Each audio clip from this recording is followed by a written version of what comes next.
From the John DeVita Broadcast Center, welcome, ladies and gentlemen, to another broadcast of Armchair Experts with Jim Leon and Rich Massaro on the Windy City Hometown Entertainment Network and Jack FM 89.7 WRHS FM Norwich on Thursday, February the 22nd, the year 2018. And now here they are, bright eye, bushy tail, with a smile on their face. And a song in her heart. Jim and Rich. What was the other line in, Ray Stevens' old song? Smile on her face and a song in her heart and a bone in her nose. Ho, ho. Oh, okay. Was that Guitar Zan? Was near Ahab the Arab? Oh, Ahab, yeah. Oh, no, wait a minute. We can't say those kind of things. No. Oh, Ahab the Arab, you mean? I don't know. Probably the song would be banned from the airwaves. Yeah. That's, what do you call that? A microaggression. That's maybe. a microaggression, Yeah. and we can't have microaggression. No, can't do anything like that. No. We have to have macroaggression. Yeah, let's do that.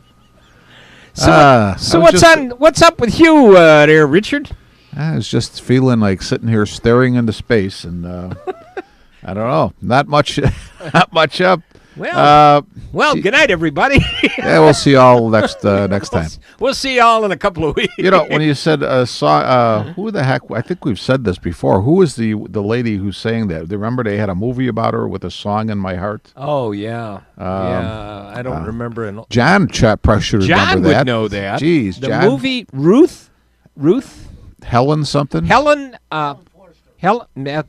Forrester. Oh, okay. Nah, I don't think so. John is. I think that's wrong, John. John is.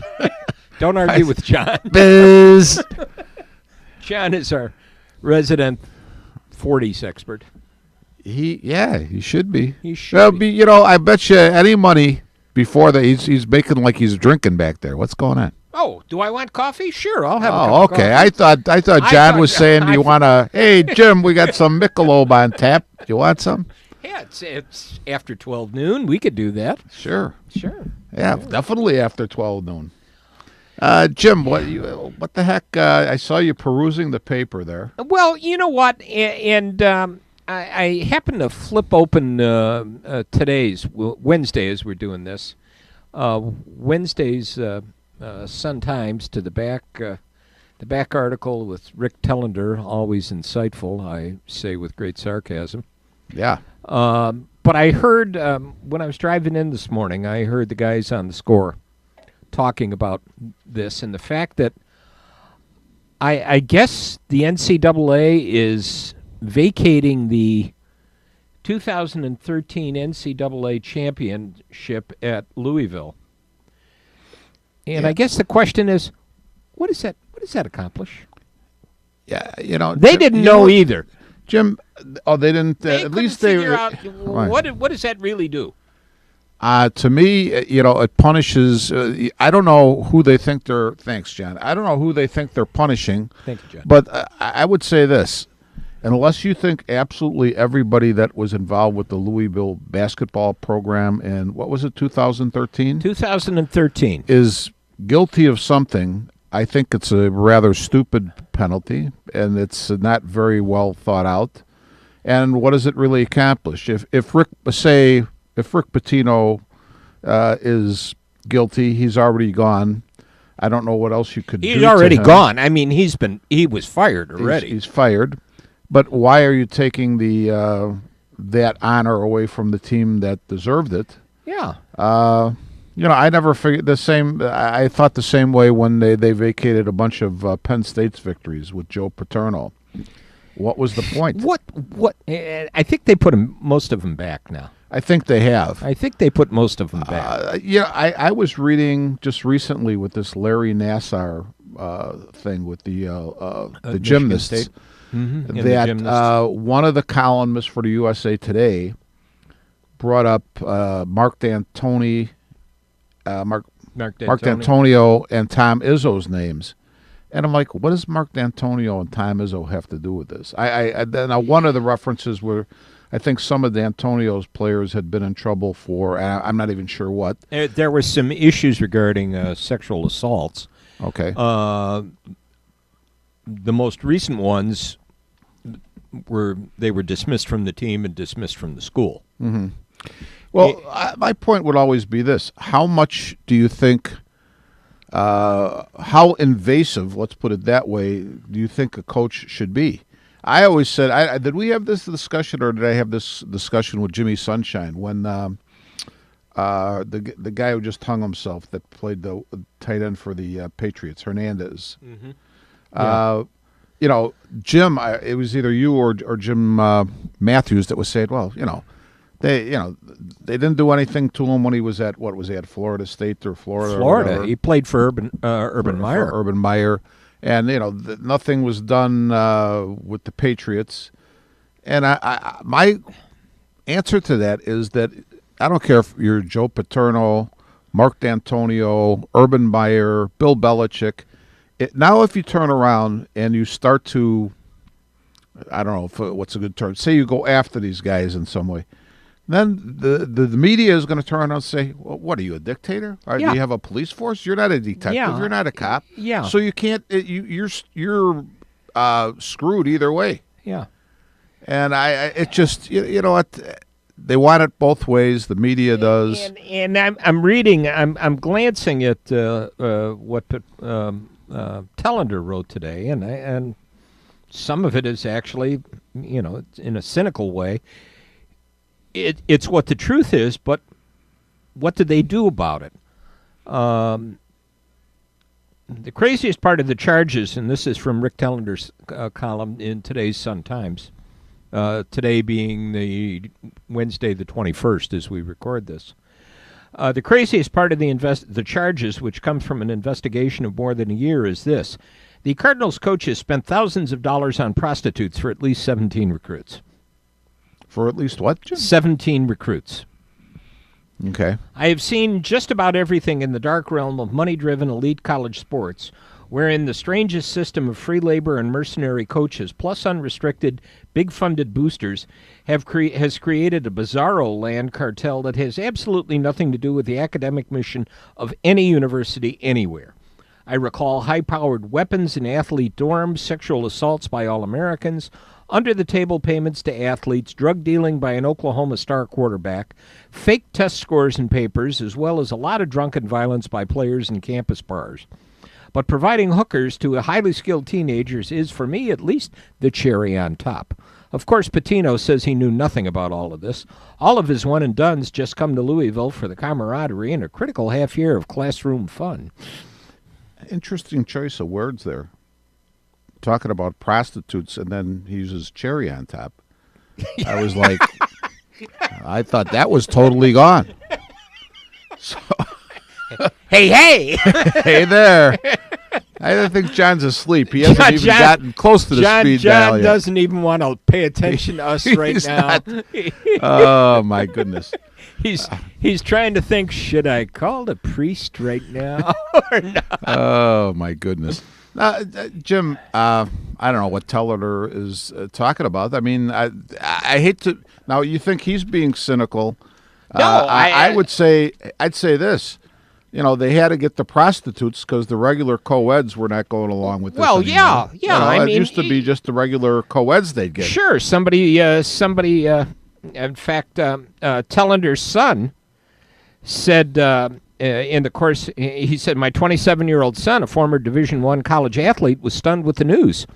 Hookers, he said in amazement, while visiting from Texas, if they sent a hooker to me when I was 17, I would have freaked completely. You kidding? Why didn't Pitino just get some sorority girls, he asked. No, that's Florida, I replied, or Alabama. Yeah. Wrong to say any of this. I apologize. You apologized or Tellender? Tellender apologized. He's apologizing. But what can we do but find dark humor in such continued abuses? The dirty stuff never ends, Despite all the good-hearted, idealistic academics who meet every so often, forming polite committees of concerned eggheads who serially condemn things like Pitino's $8 million a year contract, or the shoe money he takes from his athletes, or, and I love this, his $450,000 Lexus LFA, an auto that, per reports, can accelerate from 0 to 60 in just under 3.7 seconds with a top speed of 202 miles an hour. A coach needs to get out of town sometimes. Yeah. Well, I mean, Patino was a guy who. Well, I don't want to get into Patino. The heck with Patino. I'm just, Jim. It's amazing. This is life. A lot of crazy things happen. These high-profile programs are worth a lot of money to a lot of people, including the university. And you know what? It's things. Hey, we're all human. I remember our buddy, our classmate John Glob. Yeah. Went to the University of. He went to Purdue. And I don't know if John ever mentioned this to you, but when I saw him maybe a year or two down the road after we got out of high school, he said, "Yeah, Jovan Price, who was the star player for Purdue at that time, has a little envelope that they stick under his door, dorm room door, every week or every month with a little green present in it." Yeah. And this Pictures type of paper. stuff, maybe not hookers. In this case, it's hookers, but different forms of payment. Let's put it that way, has been going on at various places for a long time. Yeah. And I'm not saying it's right, but I don't think it's anything new. And I will go back to this: how come you're punishing the athletes who may or may not have been part of this? I don't know when all this started with the hookers, but why is this championship being vacated? They're the ones. And are they going to give the? Are they going to take the banner and bring it up to Michigan now and let them have? Yeah, and if I was and Michigan, will that make up for the one that they took away from Michigan with the Fab Five? Yeah, there you go. I mean, this is crazy. I saw the other day with the Olympics, the Russian curler that has been suspended because he took I can't remember what it was, but he failed a drug test. He's one of the curlers. And now come the on, guy from drugs USA, for curling now. the guy from USA Today writes that now the Russians who are there participating, this is terrible. Okay, they're not there as a country because they doped, okay, and they got caught. So now these guys are here independently, and this guy got caught. So he's saying, you know what, they should be banned from the final ceremonies. I'm like, okay, all of the people who are there from Russia who aren't doping, they're going to get punished for something that they didn't do. This just makes no sense. And you're going to Patino Tellender talks about the fact that the FBI is investigating all this monetary corruption and the things that have been going on in college basketball, and it's been going on forever, and it may hit a lot of big-time schools. And here we are coming up to the NCAA tournament. And how many of these schools are going to be handed an indictment or some sort of charge from the FBI, and what's going to be left? Well, here's what I always go back to, Jim. When he talks about monetary corruption, okay? This violates NCAA rules. Okay, NCAA can come down, obviously, and they have on the university. Why is the FBI involved? I mean, there's no illegality in a law enforcement type of sense in this. I mean, if you're handing kids money to play basketball or whatever, that is punishable under the NCAA bylaws, but it's not illegal. Yeah, I don't follow it. I don't follow it. That's why I've always said, and I always use, maybe it's a bad one because it would probably get a lot of people, if we had a lot of listeners, riled up. But I always go back to instead of our 26 listeners. Yeah, I go back to Ray Rice. Okay, I don't approve of what Ray Rice did, punching his wife or girlfriend or whoever that was. But once he went to court, it was adjudicated, and now the NFL jumps in and says, well, not only whatever the punishment from the courts was, but now we're suspending you for life, so you can't make a living playing football. I don't get that. Well, I think the only way they get around that is in the contract. There is a code of conduct. Yeah, a code of conduct, which is to me. Here's what I would say though. Anytime you have a code of conduct, which is basically probably enforced by the commissioner. So one man is going to be the arbiter, and I'm not sure that I'm comfortable with that either. I mean, the players obviously agreed to it, and now you saw with the Brady, the Deflategate, you see a lot of, I don't know what we would say, the variety and the types of punishments that are given out.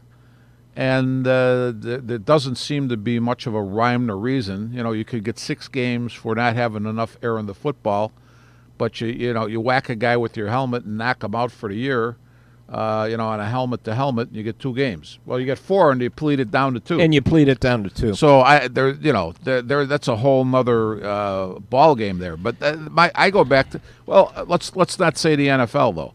I've seen in the papers where different universities say a kid gets caught for underage drinking or whatever, boom, suspended from the team, kicked off the team sometimes.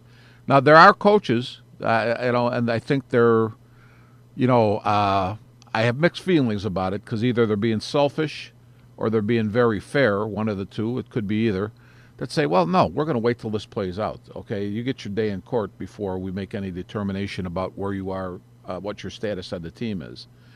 And those are few and far between, because what's happened is that there is an element in this society, I think, that's taken over that says, well, sexual harassment, you got to resign from your job now. Well, wait a minute. We haven't gone to court. You haven't proven a thing, but you're gone. That's gone. it. You're You're gone. You're toast. So, we don't care. It's like sexual harassment is almost on a par with murder. You lose your livelihood. I mean, you may not lose your life, but essentially you may. So it's ridiculous. It's totally goofy. And you know what? I mean, what is this? What does it all come down to, especially when we're talking about the NCAA, and especially since we're coming up on March and we're coming up on the tournament? We're talking about the NCAA's cash cow.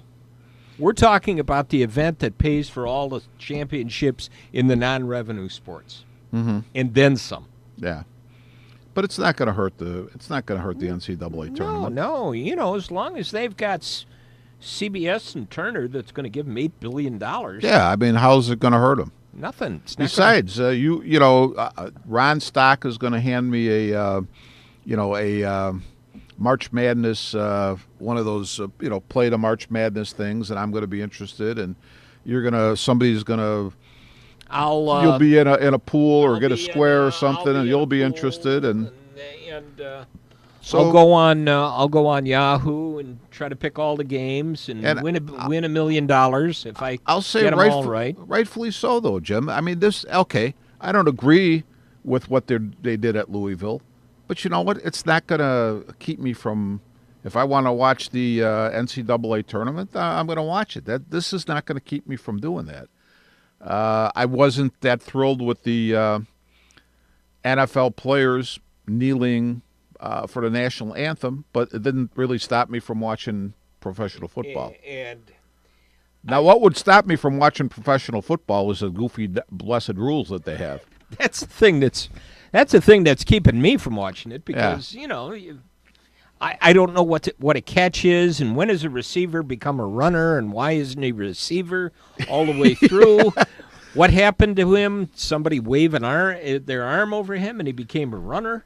Jim, this what starts to irk me is I'll jump over to baseball. I mean, talk about rules. I see that now. Who is it? Is Manfred? Is he the? Yeah. Okay, now we're going to have this deal where you can only 6 visits. Have 6 visits between, the manager, the pitching coach, the catcher. I was really glad to see, now whether he does it, I doubt if he'll do it, Wilson Contreras come out in the paper today and said, no, I'm going out there. And you know what, he's right. What if they've used up their 6, and now you're in the 9th inning, and you need to go out there and talk to your pitcher, and you can't go. Let me tell you something. Who was it? Who's the big Ken Kaiser wrote in his book that when he first started umpire, it was enough time to warm up in between innings. So he said it was in between innings was about 30 seconds or a minute, let's say.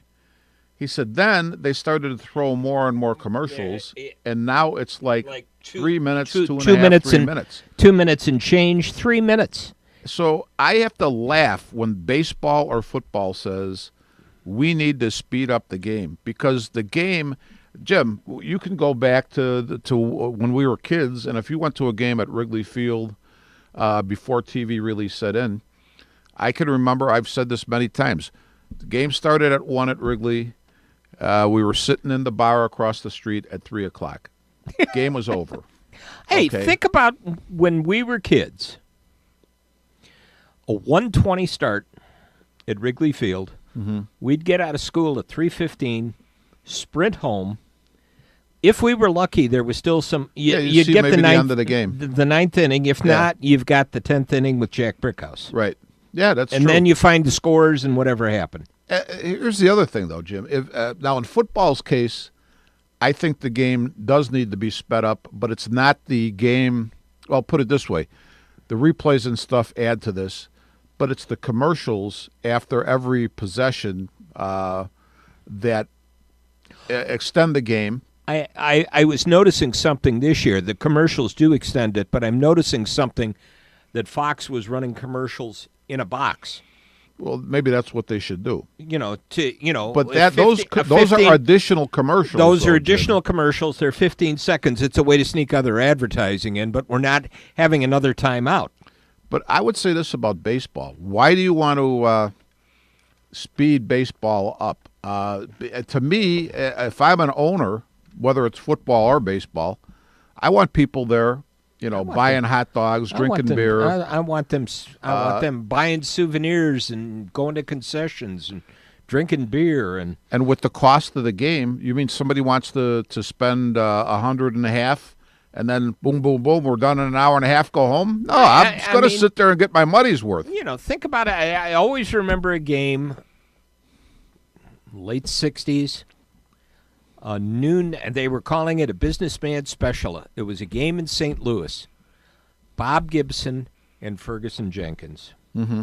Game was over in an hour and 32 minutes. Which is, when it happens, it happens. Mm-hmm. But to try to make it happen, I'm saying, is ridiculous. What is adding? What is this 6 visits going to do significantly to the time of a game? When you have 2.5 to 3 minutes in between innings, just so they can sell whatever products they have, and you have pitching changes galore. Mm-hmm. You have the shifts that set up some time. Sure. You have guys trying to, in this day of modern technology, the days of the old sign stealing is much more advanced, and now you've got them trying to. Is it the Apple Watch or what is it? Yeah. I don't even know what that actually is. I don't even know that there was something regarding that. Mm-hmm. All these other things are going to add to the time. One thing you might want to do, and I don't know if that was one of the rules they talked about this year or not. Not let these guys get out of the batter's box after every pitch to fix their batting gloves. Yeah, from my perspective, though, if that's we have a guy in softball, Chris Johnson. They call him Powder. I know Chris a little bit. I don't know him really well, but I umpired a game. They were missing an umpire at Norridge Park one day, and I happened to be there, so I stepped in to umpire a game, and Chris was playing. And I had never really noticed this because I hadn't been on the field with him prior, but he's got a routine. I won't go into it. It's not that important. And at first I'm like, is this guy like for real? But then I realized that this was not like he wasn't just being goofy. This is what he does every time. It doesn't take that. It takes 5-10 seconds or something. But I think from my perspective, if this is your nervous habit, this is what sort of, for some guys it might be concentration, whatever, then what's the big deal? I still say that I don't like all the pitching changes, but if that's what the game is, that's taken up a ton of time. It takes up a ton of time. And It's a bunch of time. And the time that you're spending running commercials in between the normal half innings, is the other part of it. Could the game be maybe sped up a little bit on the field? Yeah, but did you see this thing they're talking about? And I think they even implemented it in. They might have done it at in the not the Cactus League, but the Arizona Fall League. Fall League, where if the game is tied, you start with a runner on second. And I'm like, you know what? Then the game is then you're not playing the game anymore. Yeah. What is that all about? I agree. You've totally just gone off the reservation. You've done that. I mean, it's the same thing like with the overtime rules in football. Well, you get the ball at the 20. Yeah. But that's college football. But they do that in the pros. Yeah, it's if you whatever the rule is, that if you score on your first possession, the other team gets a chance to. I forgot. I'm not sure if you say you return the kickoff all the way on the first play of overtime, then the other team might get their shot. Or I think what it actually may be, if you break the tie with a field goal. That's it. Then you get a possession. You get a possession because they don't want that to be the deciding. Right, and there were too many of those games. And I think that's fairly well thought out because the idea is you could kick a 50-some-yard field goal. You haven't really penetrated. You haven't had to do that much to get into that position. Right. Did you years ago? I'm trying to think who the old sports writer was in the Sporting News. Had an interesting idea about field goals because field goals, if you remember at one time, they were starting to become so prevalent that they wanted to cut down on the number of them, and their solution was to move the goalpost back. Yeah. But one of the ideas that came, and I think it was one of the LA writers, I don't know if it could have been Jim Murray or somebody like that, but I'm not sure, can't remember. But they said, well, you know what? Here's the deal. If you kick say a 50-yard field goal, let's make that 1 point. The idea being, you want to encourage the offensive team to keep going, running offensive plays to get deeper towards the idea of scoring a touchdown. So, where some people would say, geez, a long field goal should be more. No, his idea was a long field goal should be less because you haven't penetrated as much. Yeah, and then I can understand the logic. A shorter field goal would count for the 3 or whatever, and then you might have an in-between distance that would count for 2. And I said, that's not a bad idea because you're encouraging the offense to keep going for the touchdown, which, as a spectator, I would rather see the TD than the field goal. Yeah. And that I thought was some pretty creative thinking. But the rules with the NFL, the speed up rules with baseball, they're starting to lose me a little bit. Between the NFL, baseball, and whatever's going to happen in the NCAA. Well, Jim, I've really. Let me ask you this: in the NCAA. I know that Purdue and Michigan State in the Big Ten are having really good years. I would say my feeling, though, overall, you know how a lot of years I complain because the sports writers will say the Big Ten is having a down year, and I go, I think the Big Ten is having a – I think they're strong. I think the Big Ten is having somewhat of a down year. But I would say this year they're having a down year. Yeah. You've got really 2 teams that are outstanding, Michigan State and Purdue.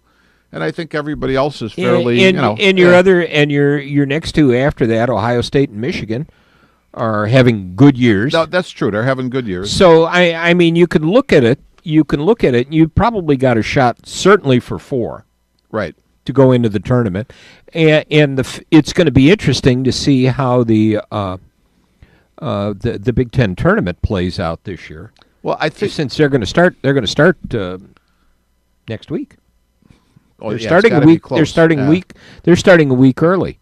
We'll talk about that in a moment after we break the station. Geez, I hit it on time too. Wow.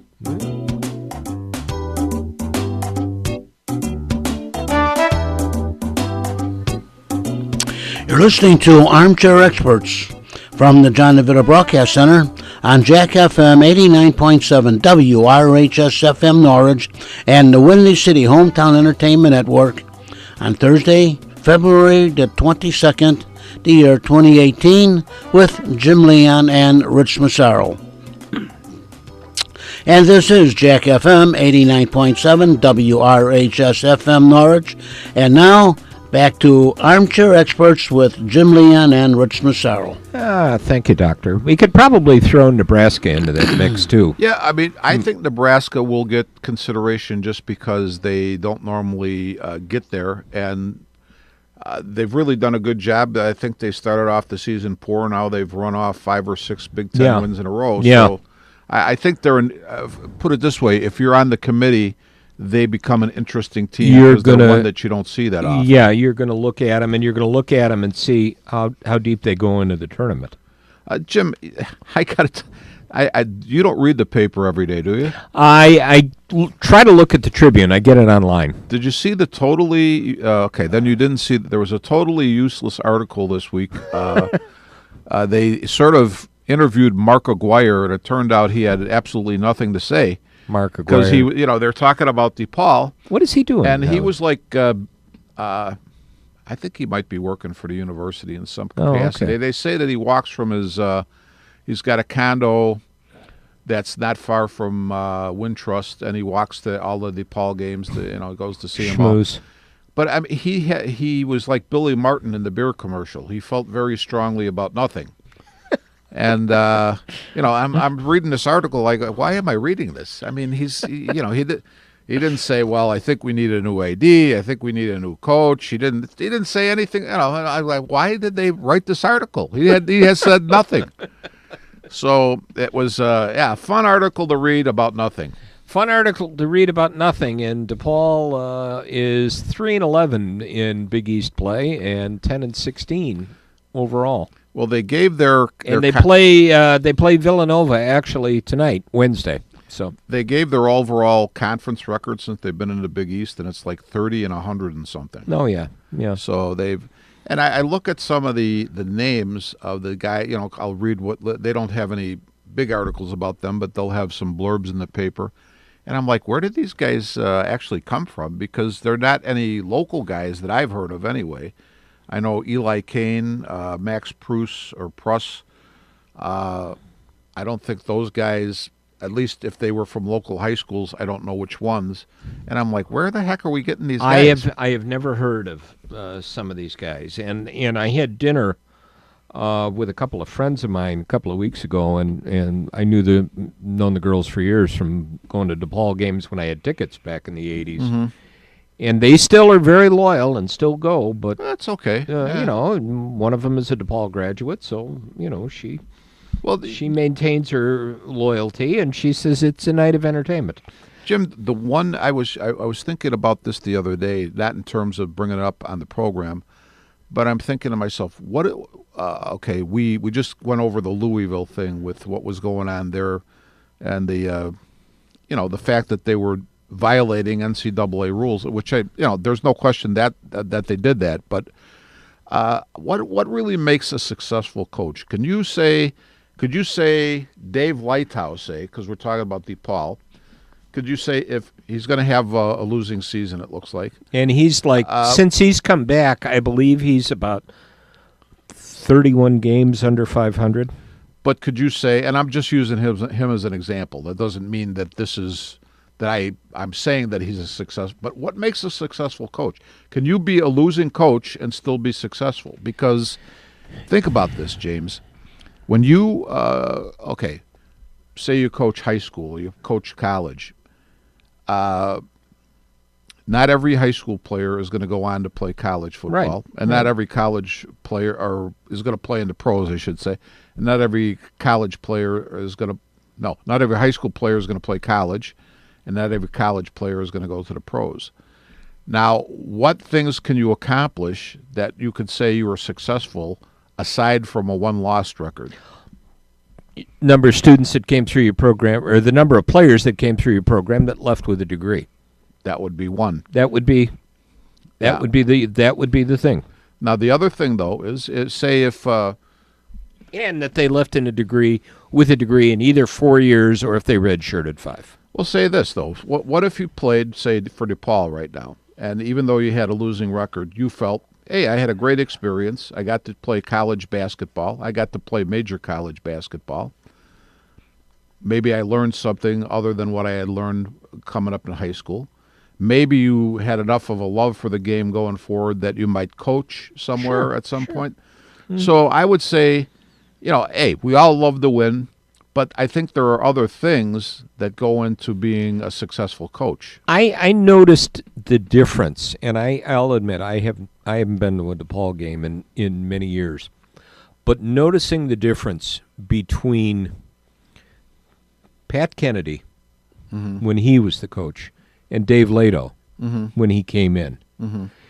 If Kennedy pulled somebody out for whatever sin they committed on the floor, if they did something stupid, something happened, there was, the look of disgust and go sit down on the bench. Mm-hmm.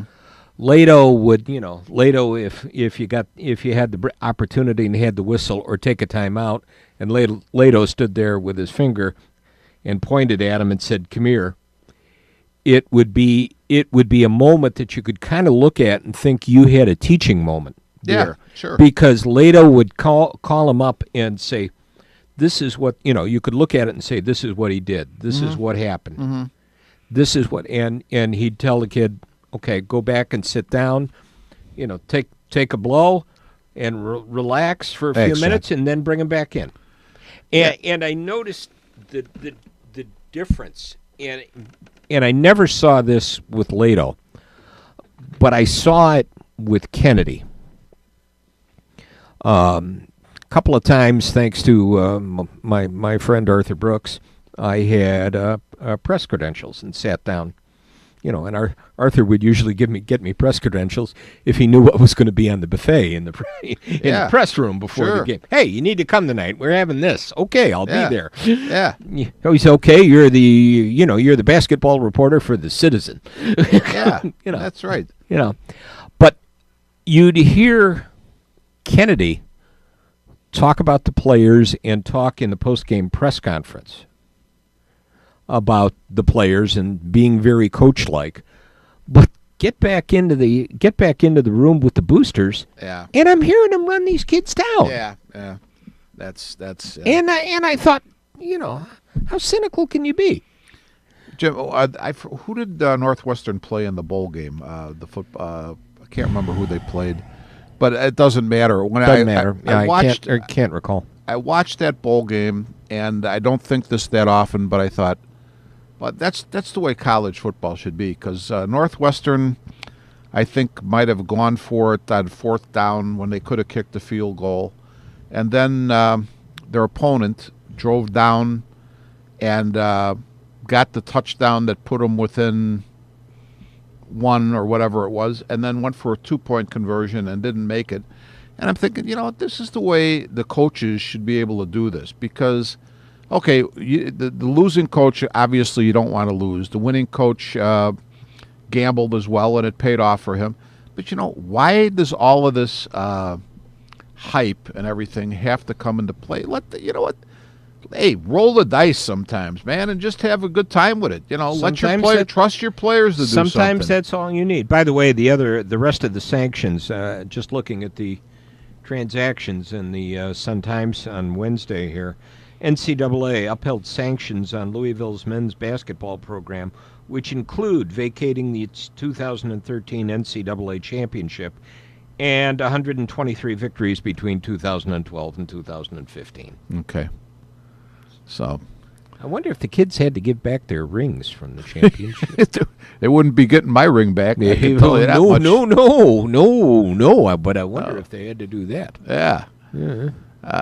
It's crazy, and I actually, one thing I will say is, big time college athletics is a little screwed up. So yeah, I mean, you're talking your revenue sports and everything else. I get to the point I just don't understand. I mean, you get to sport. You get to sport. It's the pure. It should be at that level the purest of competition. Yeah. Yeah. And Definitely. sometimes you just want to see them out there playing just to enjoy themselves. Well, that's why, you know what, I have, for years now, I have not had any interest in the Olympics because other than the novelty of the Dream Team, you know, when the first pros played, you know what, I am so glad that the U.S. and Canada and the other countries are sending their amateurs. The U.S. team did a good job in hockey. Canada, I think, is still in it, so they're doing a good job. I just, you know, when you look at the way the Olympics was supposed to be, you know, we're talking the other day. I was talking with Jimmy Sunshine. I go, you know, nobody could tell me Michael Phelps, and I have nothing against Michael Phelps, great performer. I mean, you don't tell me that Michael Phelps, in a sport that you wouldn't think you could be professional, he's professional, okay? I mean, how do you go to that many Olympics and support yourself and train and everything? So, you know, he's getting paid by somebody to do something. Sure. And I'm not knocking it, but Sure. it just has lost me because that's not the way I was taught the Olympics was supposed to be. No, I know. And so much money has been thrown into that. I mean, gymnasts and skaters and, you know, these people all they're all making money. I'm not knocking that, but you know, let's not pretend that this is, you know, the nice little amateur Olympics, because it's the farthest thing from it. The purest of pure sports. It's not. We all realize that. Yeah. Boy, I'll tell you, I'm not normally a skating fan, but a couple interesting things happened in that. Was that pairs figure skating or ice dancing? I haven't yesterday? watched it. There's a picture in the. If you look at today's paper, and there's a couple pages about the Olympics in there. Okay. And if you look, hey. and I very rarely have I've seen one skater fall, but both of these people are on the ground looking like, oh boy, what the heck happened there? With this look. And you know, they messed up, and you end up with two dancers or ice dancers on the floor on the ice. I did see I did watch a little bit the other night of the men's figure skating, and one guy who was supposed to be, I guess, fairly well regarded, he just was that and Chen? Nathan No, Chen? Chen had already skated, but Okay, this was Chen one had of the skated. later groups. Because I know in they have so many different forms of events Yeah. that I think in the first one Chen did, he sort of screwed up and then redeemed himself in the next. And I look at this scoring, and I'm watching watching the scoring of the technical merit, and a little bug up in the corner on the screen, and you see the leader on that, and you know you're seeing the technical merit scores build up as the skater is out there. Uh-oh. Oh. Can I call you back? Yeah, that's a good idea. Hey, we have a call into the show. Unless you would like to be a call-in to our show. Yeah. What's the topic? What do we got going here, Jim? Uh-oh. Okay. I think Thanks. okay, bring a large cheese and sausage pizza home, and Okay. you were talking about watching the little score up on the little score up in the bug up there Yeah. in the corner, and seeing the technical merit scores. The technical merit scores build up. And I'm thinking back to the old days where, the skater would go out there and then the judges would give hold up their little cards Yeah. for the score. Yeah. And, And now and- it's all electronic. and all electronic, and they have all these things, and, we'd always watch this, and, the American score would be getting 5.9, 5.9, 5.9. The Russian judge 4.8. The thing about somebody the other day, I was talking to somebody the other day that said, you know what? No sport that's judged is a sport. But it's interesting. You ever meet my friend Ron Hintz? He's a retired electrician. No. But back in the day, Ron actually rodeoed a little bit. And Ronnie worked at the Horizon with me for a while. And we had the rodeo at the Horizon. So after we got done working, Ron says, well, let's go and watch a little bit. So we're watching, I think it was the bronc riding or the bull riding, one of the two. Well, the guy stayed on the whole ride. And then they showed the scores, and the scores were not that good. I said, Ronnie, I thought that if you stayed on for the whole ride, I mean, that was good. He says, well, that is good. Objective? But then he says, and then he started to have me. He says, watch, the next guy who comes out of the chutes, he says, I'll show you what they have to do. And he said, there's a certain way you have to have your arm and your legs. And the judges look at all that. You have to have a certain form to it. And he said, in addition to staying on, obviously. And so when you have somebody who's there who has some knowledge of it because they've done it or they know the sport, then you start to look at it in a different way. And you see what the judges are actually looking at. Yeah, I remember that. Going to see, again, and you can't call it a sport, but it's a competition that's judged. Right. Drum and Bugle Corps. Yeah. Drum and Bugle Corps. And there was a corps that I always remembered that would be probably one of the most entertaining corps that would appear in a competition. But I always viewed them as like the drum corps that made fun of the overblown drum corps shows. Oh. That were always winning. Okay. So, this group would come out and they'd do a show that in some cases would be very good, and some cases would be extremely funny with some of the things they did. What was the name? They were a corps from out in California, from Anaheim. Okay. And I mean, it came to the point where it came to the point where at the end of the competition, when the corps would all march out and ready to receive their corps, and their drum majors would come down to the front, they would come down to the front. And they'd have two beach chairs tucked under their arms. And when everybody got assembled, the two of them in unit, together would snap the beach chairs out and sit down together and wait. And it was very funny, but the judges obviously didn't like it. And invariably, if there were 12 corps, they'd be placed 11th or 12th. But everybody in the audience enjoyed their corps. Their performance. Sure. They had one where their flag line was just locked up in this beautiful steps and coming down and just getting all set up and the way they did it. And somebody down in the percussion pit held up a sign that said, "It ain't over until the fat lady ... Man, you're popular today, Jim. More business rolls in for Jim Leon. Another call.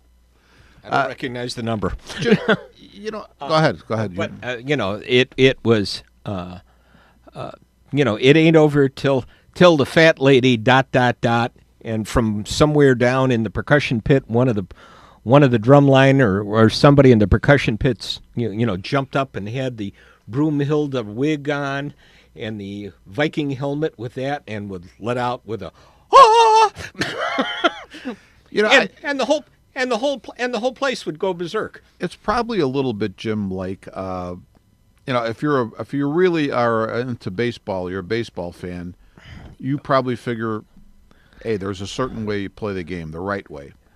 And if a guy hot dogs it or something, you're not too into that.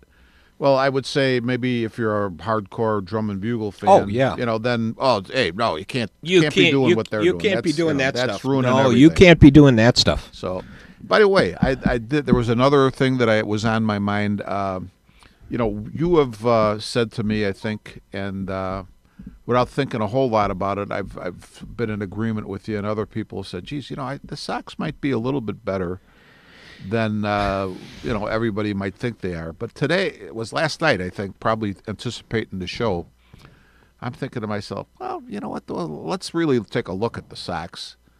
And anything could happen. I mean, if everybody just catches fire I mean, it could happen for any team. It could happen for the Sox. So I'm not ruling anything out. But when I really started to take a hard look at the Sox, I looked at the pitching first, and I'm like, all right, you got some potential guys there, but really it's pretty iffy. You got a solid, one of the best throwing catchers in the game behind the plate right now, Yeah. Castillo. Yeah. But when you look at the infield defense, I don't know. I can't rate Matt Davidson's glove at third. I don't know if he's played there that much. But Anderson, Moncada, Abreu are all probably a little sketchy if it comes to fielding. I mean, and maybe they'll all improve and be much better. You look at the outfield, Garcia, I think, is maybe average at best. And I don't know who the other two outfielders. I couldn't think of who the other two outfielders would be. Adam. I forgot his name. Oh, yeah, I think I know who you mean. You know who I mean? Yeah, but the question I would have is, I think we're still looking at this team to be on the come, and the better players still haven't gotten They haven't. to the majors yet. They haven't gotten here yet. And I think in 2 years, they're going to be a really good. They have potential to be a really good ball club. I heard the number on the over/under on victories, 65. 65. I thought I heard 68. Maybe 68 60. Maybe and a half, 68. something like that. 67 and a half or 68. I'd be tempted to take the over. Yeah, Jim, I would. Yeah. I don't know how long you can wait on those things because I've never bet anything like that. But I would be tempted to see, especially, how is the starting rotation.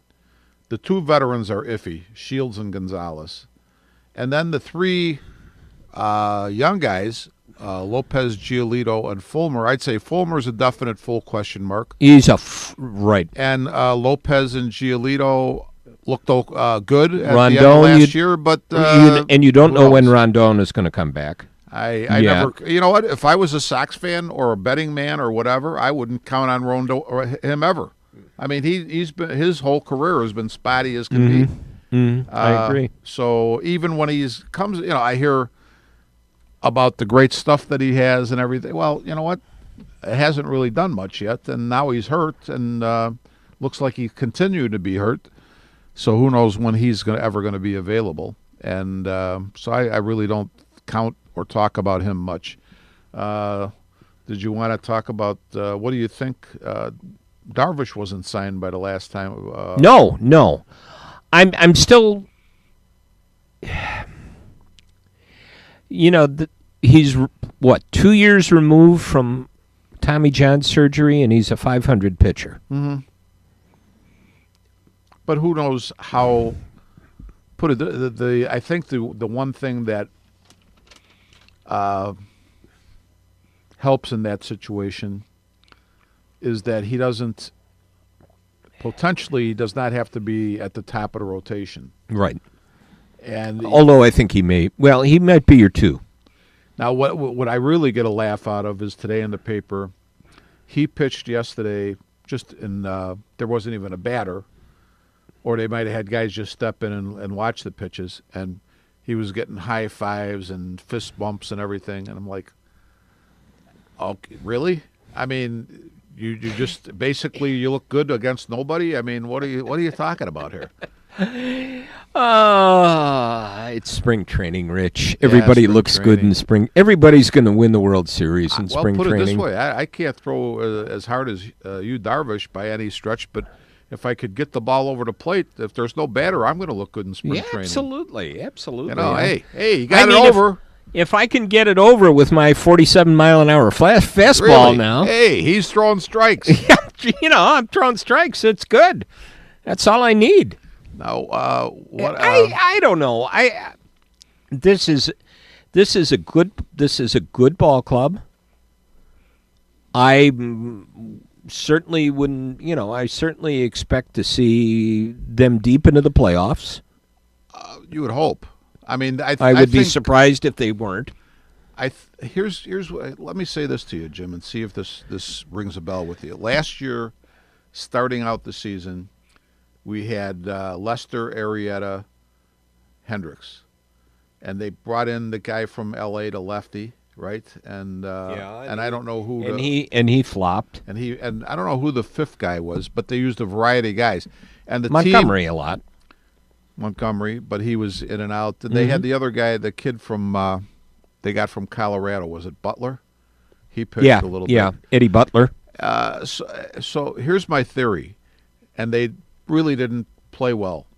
As soon as they got Quintana, Quintana brought them a solid fourth guy, but I think that brought their daubers up a little bit. And I think what having Darvish and 5 penciled-in veteran starters does for the team is say, you know what, we got a shot at this. I think when they went in last year, they said, okay, we got to really make up because we only got really 3 starting pitchers here. Right. And I don't know. What do you think about that? No, I honestly, I think this. I honestly, and I agree with one thing that Madden said, that he thinks this is his best pitching staff since he's been there. That's probably the most solid rotation. It's probably the most solid one. Pitching is great. Isn't always going to win you a World Series, but it helps you get there. No. But I think it's a pretty solid pitching staff.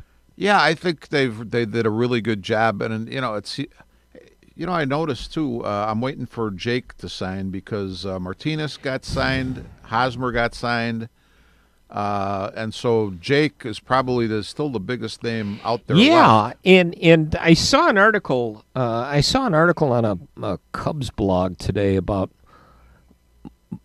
A lot of people thought he'd go to Milwaukee, but Milwaukee doesn't want him. Oh, they don't want him. Why? That's what I'm curious to find out about. If it's the length of the contract, is it the fact that you got a guy on the downside of his career now and has shown it? Yeah. Do you want a guy that's probably on the downside? You're not going to say, you're not going to get 7 years, 6, 7 years. No, he's not. No, that's for sure. Although of course, he's not a pitcher, but I see Hosmer got his 8 years with the Padres, but he's not a pitcher. That's the other thing. Yeah, and even then, 8 years. That's a long time. You start to think about that. A lot of things can happen in those 8 years. Yeah, that's for sure. I know. Jerry Reinsdorf always made the comment because he got burned back with some pitching contracts. With some pitching contracts that he never liked long-term contracts for pitchers. You go back to after '83 the Lamar Hoyt deal. Yeah, no, I don't blame him at all. It's easy to get burned in those, even if you get. I'd say on those, if you had a 5-year contract and you got a couple good years out of that, you probably feel like you got at least a decent deal. Well, you know what I mean. If you structure it right, I mean like the deal with Darvish, it's a 5-year deal. With bonuses, he can make $150. Yeah. And they say that really sounds reasonable, really. But he can opt out after the second year, and it's full no trade the whole time. Yeah. No, I don't mind it as long as we have the other 4 guys that are starters, and I have no problem with the Darvish deal. I think it'll be interesting though to see that if we make the playoffs, then who's. Of course, that'll all shake out during the season, but who's going to be your top of the rotation guy for that? The one thing I have to say that Jake stood tall in those big games, and he may not have always been super effective, but you know what? You knew you were gonna. If you were the other team, you're going to get his best. I agree. And if you had to go out, if your last game had to be the one he pitched here against the Dodgers. It's a pretty damn good way of going out. Yeah, no, Jake. I would never, Jake will always be. Let's put it this way: a lot of people say, and I think they're right, that there's no way the Cubs would have done the last 3 years what they did without Jake. I mean, he was nowhere probably close. the man. So. Nowhere close. Yeah, nowhere close at all. All right. We went through a rambling of an hour. Yeah, we did. You know, For having nothing really planned. I didn't even do my own show prep with scribble a few topics down. I know. Jim said last night, John. Jim texted me, and he sounded, or it was yesterday during the day, I guess. He sounded like, "Geez, do you have anything to talk about?" I'm like, "Why?" Yeah, What does that word topics mean? He says, "Do we have any topics for tomorrow?" I go, "What are you talking about, topics? Since when do we have topics?" Yeah, and I'm sitting there going, anybody got any ideas? Some days though the ideas just aren't there. Yeah, And I mean, the last time we got together, I sat there for about 10 minutes in the office and scribbled down about 10 things that came to my mind. Well, Jim, I have to say this: you get your information from different sources than I do. But if reading the paper every day, because either our writers are trying to be controversial or they're just stupid, it gives you a lot of things to in your mind in 2 weeks to say, yeah, we better talk about that. All it does is get me aggravated with some of this stuff, and I'm getting to the point I don't want to even read it anymore. Yeah, I don't read the other than Greenberg. I read his column, although I may eliminate him at some point in time. But I don't read either Morrissey or Tellender unless there's really something that they hit on that looks like I might really agree with. The Tellender thing on Louisville kind of. I'm glad I saw it because when I was coming in this morning, I heard them talking about it on the radio.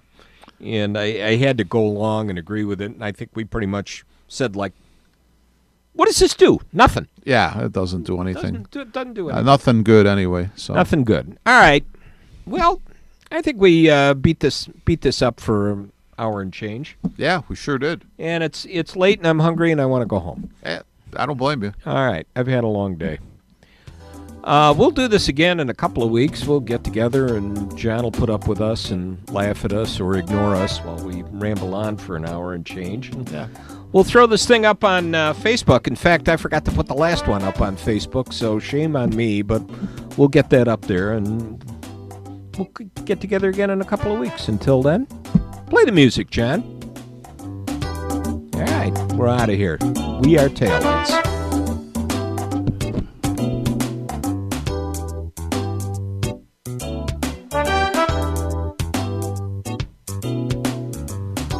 You have been listening to Armchair Experts from the John DeVita Broadcast Center on Thursday, February the 22nd, the year 2018, on Jack FM 89.7 WRHS FM Norwich and the Windy City Hometown Entertainment Network with Jim Leon and Rich Massaro. This broadcast was directed by John DeVita, and our special thanks to radio station manager Kevin Zeflik of WRHS-FM Norwich and the executive producer of Windy City Hometown Entertainment Network, Mr. John Seconda. This broadcast was pre-recorded on Wednesday, February the 21st, year 2018. Until next time, friends, thanks for listening, and be safe.